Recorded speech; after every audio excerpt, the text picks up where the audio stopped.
Welcome to the Real Estate Marathon Podcast, your guide in the race to financial freedom through real estate investing and sound financial practices. This podcast is for anyone interested in learning more about real estate investing, personal finances, and a new take on traditional retirement. Now, here are your hosts, Larry Fierro and Mike Moe.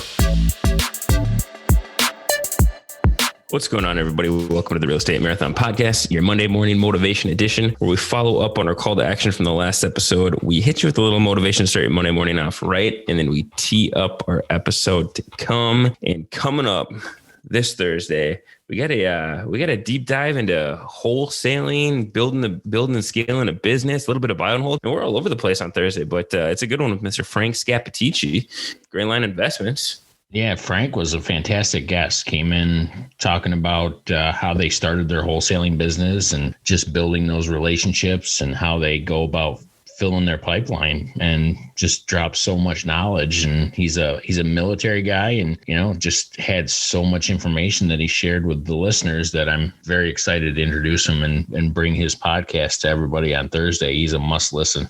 Yeah, for sure, man. So we got connected with Frank through Aaron Helly, who is on episode 46, Mastering the Mindset to Reach Financial Freedom. And they, Aaron, Frank, and a couple of the partners started up Grayline Investments recently.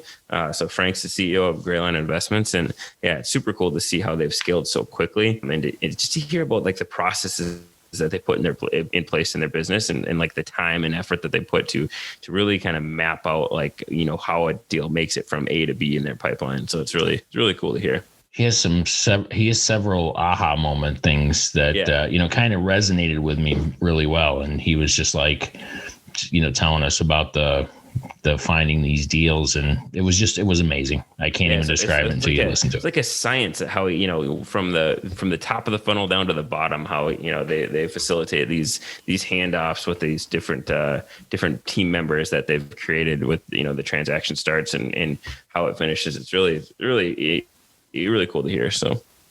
Yes, it is.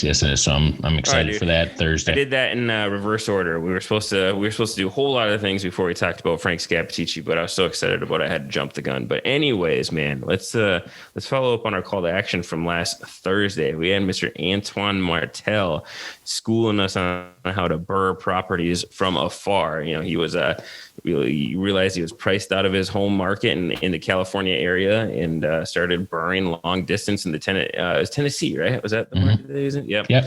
And the call to action was from that episode was just to build your team, because obviously if you're investing from afar, and if you're investing out of market, which is a lot of people get scared, but there's 1,000 different reasons why investing out of a market can be done successfully, and one of them is if you got a good team, you can do it pretty easily, right? So start building your team. Find out who's your construction, who's your point person for construction, who's your property manager, these different team members that you need for long distance real estate investing. Figure those out.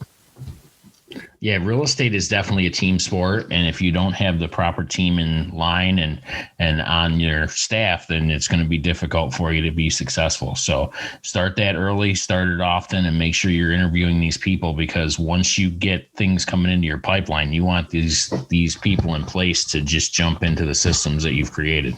Yeah, and it can seem daunting at first, because you think about the amount of team members that you might need on a real estate team, even if you're not doing it. If you're not team members that you're on the day-to-day with, but you need the property manager, you need an agent.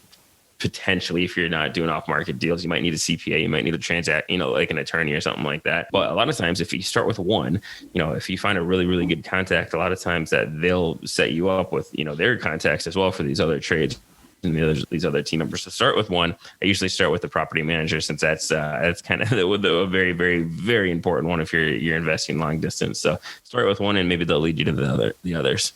It's all about those referrals and that network. Once you get that network going, you start networking with people, they'll tell you all the really good people to use. So yeah, absolutely, man. So well, I'm kind of excited about today's Monday morning motivation topic. It's one that I've been thinking about discussing all day, and it's doing things the right way versus doing things the easy way. Yeah. And this is Sorry, go ahead. No, I was just going to say, and as you know, Mike, is one of the most important things you can do in real estate is to protect that reputation and that I guess just your ethics. Yeah, for sure, man. And we had an interview on, when was it, like Saturday, I think, with Bryce C. Adams, and this will air in a couple weeks here now.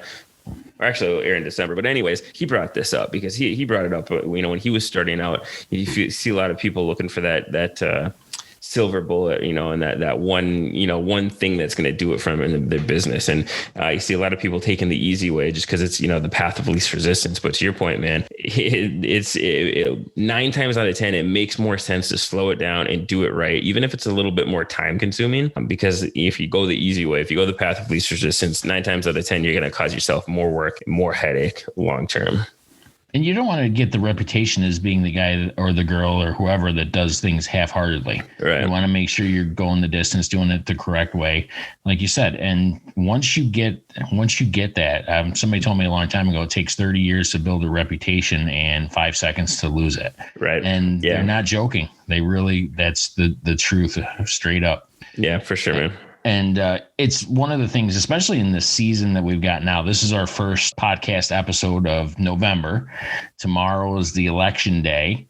And as you know, politicians and we're talking in general terms now, we're not endorsing one candidate or another, but in general, the people hire politicians to do the right thing by the people. Yeah. And most generally, the ones that lose their job are the ones who choose to do things that are more popular versus correct or right, or easier versus the right way, the right thing to do. And we all know politicians have a tendency, or some politicians have a tendency to take the easy route. And, just make sure that you guys are paying attention out there and vote your conscience with doing the right thing versus the easy thing. And hopefully everything works out for the country. For sure, man. Yeah. And you had, we couldn't not do this first episode of November without saying, if you are listening to this on Monday or Tuesday, by that matter, get out there and go vote. I'm sure you've been told about 1,000 times, and every app that you have on your phone pops up and tells you to go vote. Every commercial tells you to go vote, but we won't be doing, we got to tell you the same thing, right? Take advantage of the right that you got and go get out there and vote. Yeah, absolutely. The social media out there they remind you every 30 seconds. I just wish there was a button that says, I know. Yeah. Stop it. Well, all right, man. Yeah, that's it, man. Just like you said, get out there and vote. Just take care of business. And that's all we can tell you for the day. Keep that Monday. Monday is a good day to kick in the teeth and get your week started off properly. That's what I'm talking about. All right. Thank you guys for tuning in to another episode of the Real Estate Marathon Podcast. We'll see you next time. Have a great one. Thanks for listening to the Real Estate Marathon Podcast. If you found value in any of the content from this show, consider supporting us in the following ways. Subscribe to the Real Estate Marathon Podcast. Leave a rating and review. Continue the conversation with like-minded individuals on social media by heading over to the Real Estate Marathon Podcast Facebook group, or follow us on Instagram and Twitter at Real Estate Marathon Podcast.